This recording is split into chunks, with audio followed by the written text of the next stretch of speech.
Fatalo fa mai bonga lo cha tunu ni fu cha cho fe lo ele cha wo lungo nga de nga le nei ba yaso yo cha la cha longo po cha to update le cha tu fi fi pe lo Samo Entertainment o cha la mena tu pu Samo e mo mo tu cha cha la o le wo tu na mai le fa I unga lo fa tonu ila to sa pa pe na fa foya ia le tau manga le fa msnonga o le na mori ai le sunga le fa fenga ya pe te setu o le fa fenga le kale se me to tisi fo nai le fio anga o vai telefon o fa ma o ai mori anga lima sa ia faia lea a nga se tene titi se fulu mo le balu tau sanga e tasi le mori anga o le faia lea o tau tulanga toso teine tolu mori anga o le faia o ngai ngoinga fa soli tula fono ia ma le tasi le mori anga o le whaia o leo o tūlanga mātanga po ngai ngoinga mātanga e le tusa ma le tula fono. O le nei mata aupu sa whasolo na suso ina le nei wā yaso I lumo lau laua whatonu a toima le fionga I le whamsino I la tauia sa ngafa ma le tūlanga e pe o na suso ina ai maua le tua leo leo e whaasanga I le mōlianga lea na tu ina atu e whaasanga I le sunga I le li whaifi au. O le wa toi fatulanga ai e le whamsnonga ia le aso se furuma le tolu o le masina o me o le atoi whafonga I nai le nei mata upu e tu ina atu ai fo le sanga muli le tua lo ia e le ngata o le tua lo ia o lo o tu lai mo le sunga le whaafenga inga pa pe foi ia le lo ia o lo o tu lai mo le tua leo leo a toi mani tu le lei e fua iai ia le tulanga le whai unga a le whamsnonga papea ia le tulanga e talo sanga ina ai se whaasalanga tala whenga ngai e tusai I male morianga e whaasanga I le susunga pete I setu.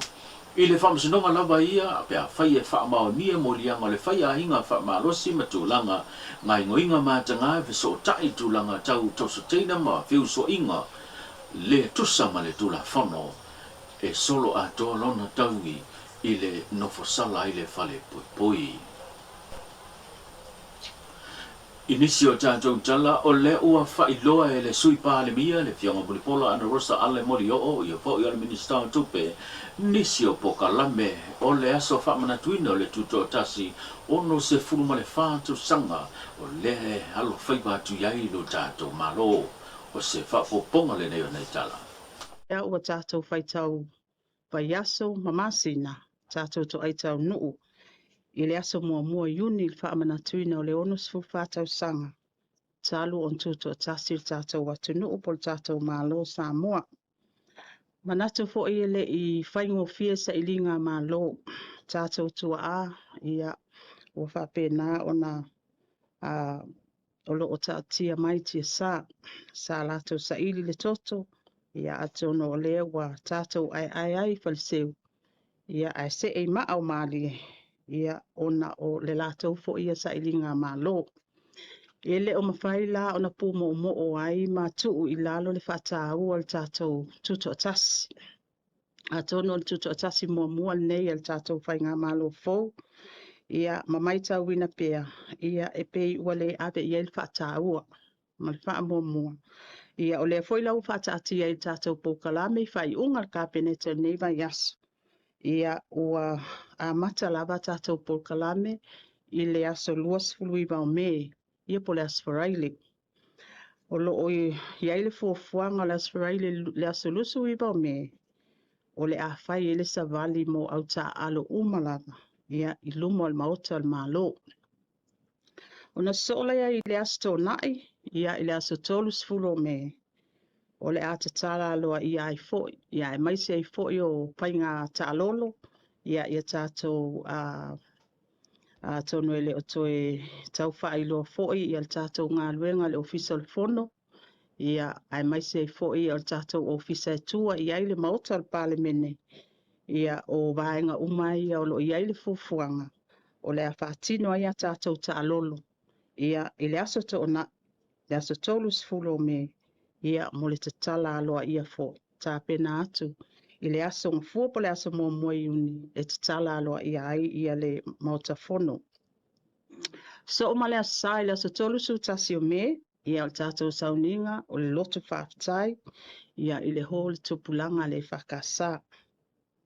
Ia tātou to aitau nuu atu I le aso mua iuni.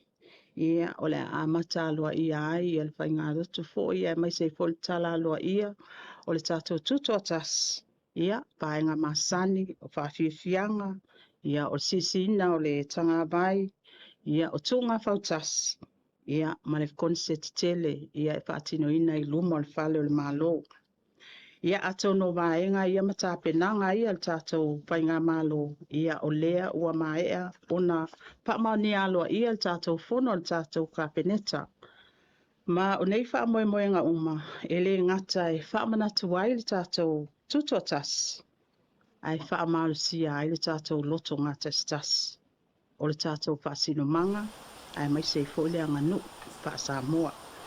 Mai le toa fito i la tau o whainga aluenga i lungo waa po li seila sa masalo mia i le tūlanga o fuala au whaasaina o leo wa whaamaonia mai le se tasio sui al pulenga le matanga aluenga o leo e toa wha i la tau o leo wa ngā i tonu iai a suenga ale matanga aluenga o leo e maa fua mai o iai o mau tutu i le tūlanga o le a fia mo le lanto fia vea ia ma le whaatawina lea o fuala au whaasaina o le eisa, o le pauta leo le eisa, a o whianga iai mga luenga i lunga o waa, o le tautua ina lea o le whemalanga i ma le whia fioa i le maru lea tunu. Na maua le awa noe pei ona iai le whiro inga le senga tustala ma le teita i le malo, le fionga la auli le mali to le wete pola tai bao forces me. Le na sao no ai i le tūlanga e pei ona iai le whaafita auli i ali seila leo loa fia i le fuala au whaasaina. Le yo mai se li poti am tanga luenga e tia, o le wu fate i elo vai atu lungo penga tamai langi. No u hapopo i elo le komsina leo e fai susu engo. E le fai e la tūri fai ungo le ta upula. A tonu e aulu la te upula le fai malo lo tangata. Al sori o tū la fono. Tanga luenga leo. E tauna, sa tauna o mai fo e longo mai au. O ai la tau nei. Mai wha mautu, o ai si tu atu. Nua, ia, o lewa na whai. O me umana e tauna sa iri a matua mautu, le tūlanga nana. Sau noa le taitai o le atunu o se tūlanga wha no tele, ono o tūlanga sa ave ma walunga iai le taitonunga ma le wha atutuanga i tangata whainga ruenga ia le malo. A wale tautua ina o le atunu. Ina ngona le anganga, fo lea lio ia ono, o tangata nei lo ave tato whatutuanga i whela ua inga on malu le tunu. A me se lava wala sia tua oi whaba malo. A whaila to fitu, to tele. Wala no winga ele le titira operation na whai. Numinga i si tu atu. Po ruma mai fo. Mai le whamsinonga lava, o whai wina i le neiva yaso mori maua le tua leo. E whaasanga i le se tasio mata apolo tua i ai le fionga la uli Juna Magic ngantolo ai. O se tasi fo i sanga lue le matanga luengo leo. Mai a umia le tūlanga maa walunga o le satini yasi sinia. O le mataupu lea ona tūlai mai i le tausanga lua o lua wha, ina ua wha ulu e se tasi o tamaitai, o sa tautua fo i le matanga luenga o leo, le tangi e whaasanga i lea alii po le fo i tamali e soa whai ala uli, e wha pena whaia ni ngai ngoinga wha soli tula fono po ni sa wanga mātanga o ni fiuso inga whai wha malosi, e whaasanga ia teia. I le teimi au tūlai mai po ngā lurua i se tasi o ngā luenga sivi po i le tautua lava ma le au nanga le mata ngā luenga o leo. O lea na mafuai o na o le mata aupu le tula fono o na le tulanga e pei o na tūlai mai. O lo te ena le sunga la auli i a tūlanga o morianga i ma le tua leo e whaasanga i a teia. Wa maea i a le tūlanga e pei o na susu ina i mau o le tua leo. Ai uawa no ai le vai aso fo le la toi bal au ina ile nei mata aupu e tutu la ima bala au e fo I mau ali tu o lo o molia po moli mau ala uli Juna Magic ngantolai e whaasanga ile nei mata aupu e fina wina ai lana mau te I moli yanga ali tu a leo. Tātou tala muli o le ua whailoa le pūlenga whilawa inga a le tele po le Land Transport Authority niso swinga o le aiai e le tūlanga o le awala i le tātou maketi savalalo lea le o toi mamau o na tatala lea o lea awala mo le whiawhi wai o le mamaru o le atu. No, sa wililinga le nei o nei tala. O swinga folo wa iai le pito le iai le tātou whatamiro le numa tonu o tānua. O walua tātou awala nai ulfale me tonu o le tu sifo o le whale whatai pasi e savalalu. O le awala maasani iai, ne whao ngā mo tāwale lau tele, pasila pāsese m tāwale lau pāsese. Ia male awala fōna ia le anga vale mo pasila pāsese. O le awala fōla nai le anga vale, le itu anga vale. Na o pasila pāsese whatanga ina mo le ulfale tonu o le tatolo tua la pāsese po mealanga ina mo le atunu. O le itu taumata.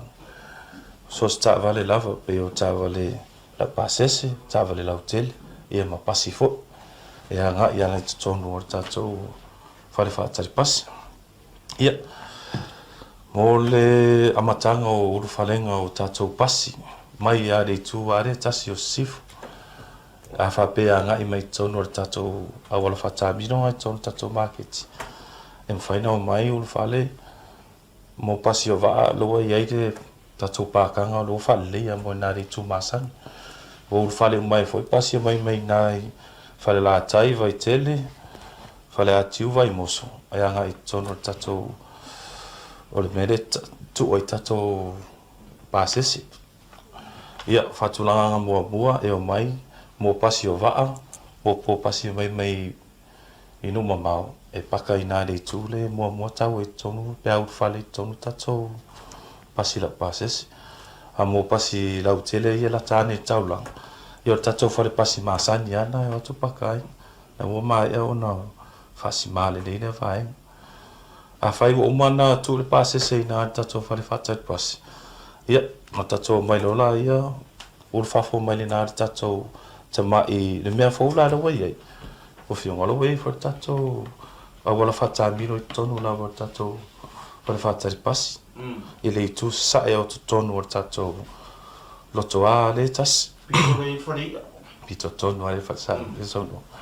O nala e tu ele pasi e tolu au wala lo fa pe na ne uia le au wala fa tamilo o le pasi e sau mai nai matu e sau tu fa tali se kiria lele sau mai sifo ma sau mai sai ona fai lo la yo na fa ngai na ia le tato wala fa tamilo pule na ia pe fiaru sai pe profuna ia pe fia ala la lo sifo ai fa mo tato fa malanga ina ile va sifo ma sai a fa pe ala o tala no le pito sa mo pasi mai o ila manu o fangadi solo o ile anga I taula o mai lo lau fale mai I le pito la I fale ia anga I tono tato fale fata pasi o na o tolu tato a wala yo anga tono le pito la sif e fatanga uma a wala ia mo pasi ta vale la utele ma pasese ta vale la itila pasese